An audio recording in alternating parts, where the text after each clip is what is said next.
If you haven't met this gentleman yet, you need to. Dr. George Williams is the executive director of Avery's Village, a residential foster home for boys ages 10 through 18. He works with the National Center for Fathering as well, and he also happens to be the associate pastor where I am the lead pastor, Cross Point Community Church. He's a dear friend of mine, and I know you love him. Dr. Williams.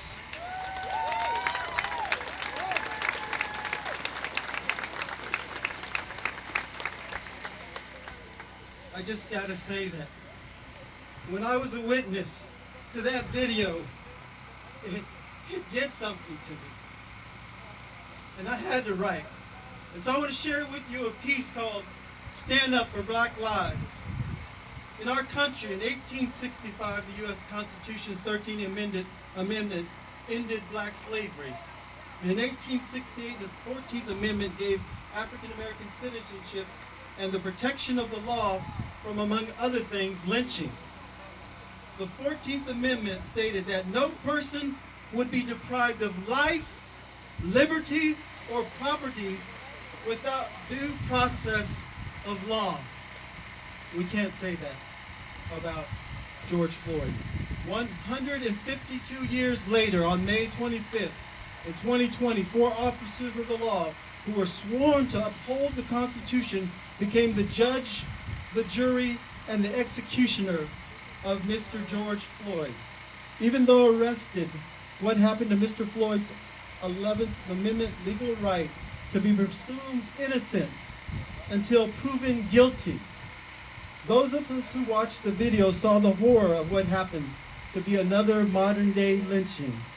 For 8 minutes and 46 seconds, we see one of the police officers with his hand in his pocket, a heartless expression on his face, and his knee on Mr. Floyd's neck, while Mr. Floyd pleads for his life at least 16 times in that 5 minutes that passed, saying, "I can't breathe." The officers ignored his plea.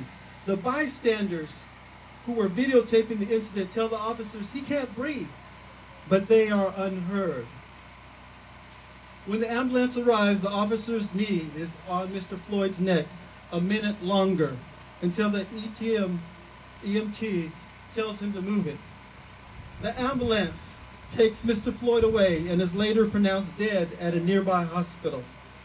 The Floyd's legal team says an independent autopsy determined that his death was a homicide caused by suffocation.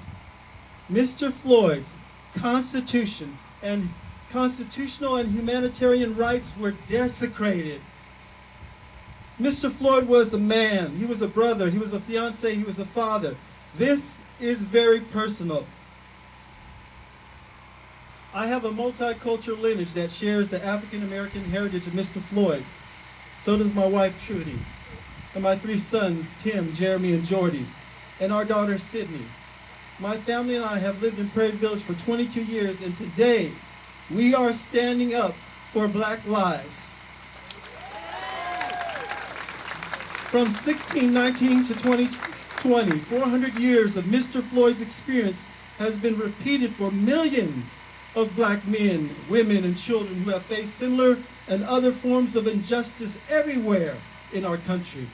There are inequalities and injustices in our healthcare, education, employment, wealth, police, legal, and prison systems. And African Americans still live in terror of the threat of losing our lives in our own home like Breonna Taylor, sitting in a car like Philando Castile, out for a jog like Ahmaud Arbery, or just breathing like Eric Gardner because they were black. Mr. Floyd's death was a tipping point for igniting a racial injustice anger. Mr. Floyd's death has brought attention to this ugly and painful 400-year-old open wound of a traumatic, racialized experience that constantly threatens the lives of African Americans. A wound that America has never fully owned, confronted, or paid restitution for. And today, the expression of this infected wound has once again spilled over into the streets as the blood of Mr. George Floyd and millions of other cries out to be heard, will you stand up for Black lives? We will stand up for Black lives. Can you see Mr. George Floyd? You can't see Mr. Floyd if you look at his blackness through the eyes of color blindness or unconscious blindness. To truly see him, you must see Mr. Floyd's blackness in the context of his ancestors, his history, and his experiences. Only then will you see him, understand him, appreciate who he was. He was a beautiful, strong black man, and your brother, stamped in the very image of God. Mr. Floyd was who he was because his ancestors were stolen from this country and endured the evil of 246 years of inhumane treatment of slavery, property to be bought, sold, worked, starved, beaten, raped, murdered without legal consequences. Mr. Floyd was who he was because his ancestors were oppressed for 100 years under legalized discrimination.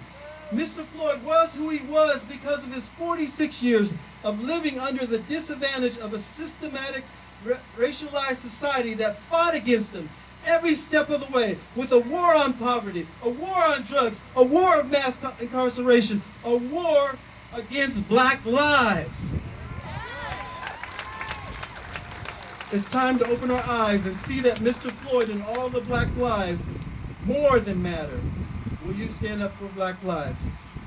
Can you hear Mr. George Floyd? Maybe you can't hear Mr. George Floyd and other African Americans who are calling out, "I can't breathe." But why? It may be because hearing their voices makes you uncomfortable and defensive about the legacy of your ancestors' transgressions, or maybe your own. Maybe your advantage and privilege have shielded you from ever having to face it.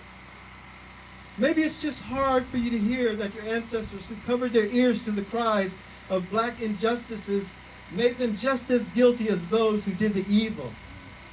Maybe it's hard for you to hear that African Americans have been traumatized by systems that have forever scarred our lives.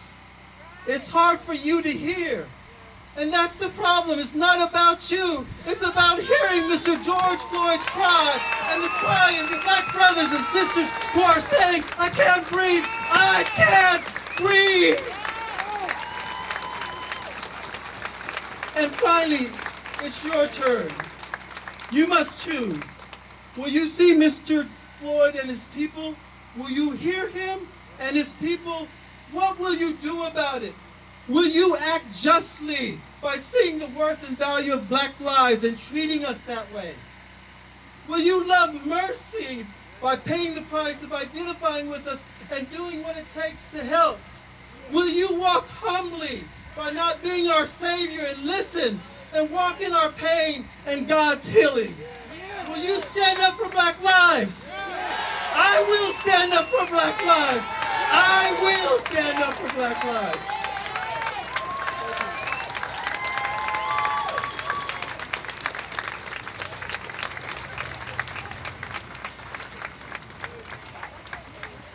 Our next speaker is David Muhammad, educator,